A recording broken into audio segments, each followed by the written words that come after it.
Have you had major problems of calculating what you can claim?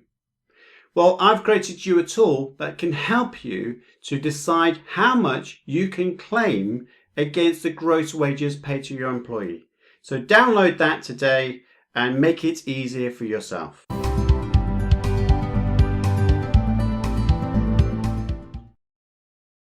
So this spreadsheet has been designed to help you put in the correct claim against the job retention scheme for furloughed employees. And as it says, there's a couple of links here in terms of, if you're watching this video, you're already clicking this, so you don't need to click that again. But if you want to know how to make a claim against the job retention scheme, then I've created you another video as well on there. So feel free to click on that. Who should be using this spreadsheet? Well, it's for anyone that has put a member of staff on furlough and now wishes to make a claim against the job retention scheme. You'll notice that you can only claim against the gross wages of an employee, the employer's NI, and the 3% maximum pension contributions. You may indeed pay someone commission and bonus. That is not allowed. You can only pay the gross wages that they are contractually have rights to. In addition to that, you can claim the NI, which will be calculated on your wage slip, and you will have the 3% contribution limit. Now, you may contribute more, but you will be limited to 3%, and this spreadsheet will help you do exactly that. Who should not use this spreadsheet? Well, if you do not use payroll, then you cannot make a claim against the job retention scheme anyway, so don't waste your time. You can't use this if you've got members of staff that's still active in the business. This is only for people that have been furloughed. So what you need to bear in mind is that furlough is there for you between the months of the 1st of April all the way till June, which you can make these payments. Now, what you can see there is it's already got those kind of details in for you. It's got the job retention scheme, funny enough, from the 1st of March 2020 to the 30th of June. And so that's the kind of 4 months that it will cover off. So just count that. And I've just noticed that my dates are wrong there on the top bit.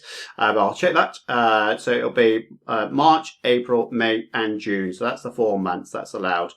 What you would do is enter the dates in terms of when the staff member is placed on furlough, because your wages that you paid the staff member may go across the times of when they were furloughed. So you may have you may do wages like we have done, which is from the 18th of March and we pay to the 17th of March, for instance. And what you could do then is just change some of the narratives that you've got on here. So the dates could be from the 15th when you place someone on furlough to the 17th as an example. Now they can change that. So let's put in the 12th of April 2020. And it will tell you the number of days that they've been furloughed. Now, what you do need to bear in mind, make sure that you've got the number of days right. You might need to manipulate these dates to get the days right. It's the days that really counts. So that's really important. The next fields below is when the job retention scheme was really active. So it will force you to put in just those dates. If you put in something earlier, let's try and put in the 15th of February, for instance, then you'll notice that the date will be fixed at a certain point in time. And that's interesting enough, it's when the gross wages was done, 18th. So if I try to do the wages as of February, for instance, and I'll just try to do the 15th of February 2020, you'll notice that the allowed dates for furlough claim will be the 1st of March. So it forces you to put in the correct dates into the government website. And this can be really, really tricky. And that's why we built this spreadsheet for you to do that.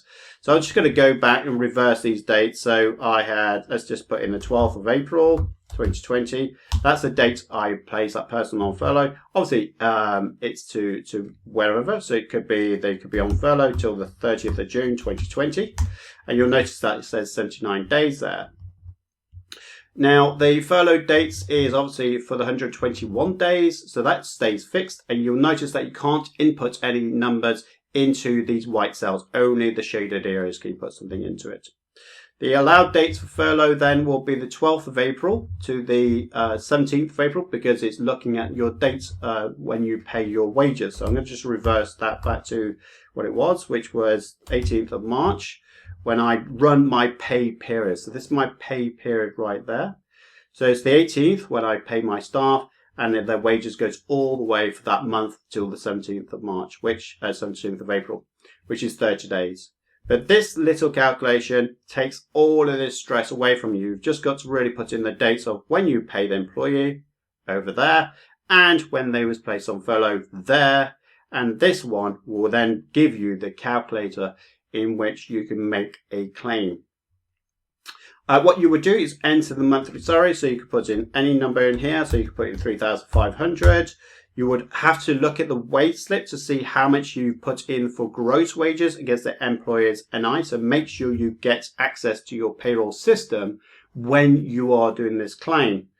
And what you will do is then put the NI in there. I'm just going to put any random numbers in here.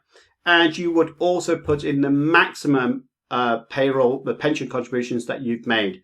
So that again will be put on your wage slip. So you could put that in there. So let's say that we put in £200. And what the numbers will do here is it will do an automatic calculator in which you can make a claim. So the first number, gross wages, simply put, that is looking at the total wage that you've paid. So the 30 days here and the £3,500. And what it's going to do is look at this number in terms of the allowed furlough job retention scheme, which is the 5 days, which is your criteria, and it just does a calculation. And don't forget, it's going to do a calculation which is based on 80% of your gross wages, based on the days that they can go on furlough, up to a maximum of 2,500. Man, that's a heavy calculation to do manually. And that's why I decided to build this tool for you.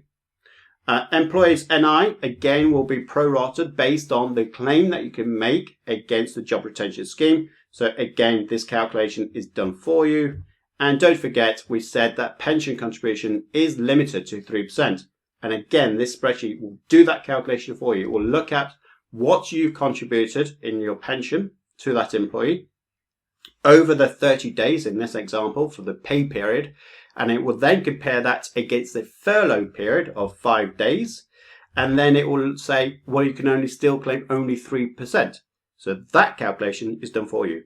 It is a nightmare if you try to do this manually. So this tool would be really good for you. Underneath that, you will then see a total claim that could be made. And what you would then do is click on this button here to make the claim on the job retention scheme. So click on that. And away you go. So there now is the bit where you would make the claim. And then you could just watch the video, which is appearing above my head, to go through the claims process. So make sure you go to that. And best of luck to you all. Well, why not book a call with me, Simon Misiewicz, your Finance Tax Director, for at least an hour to understand how we can help you grow your business without paying the tax.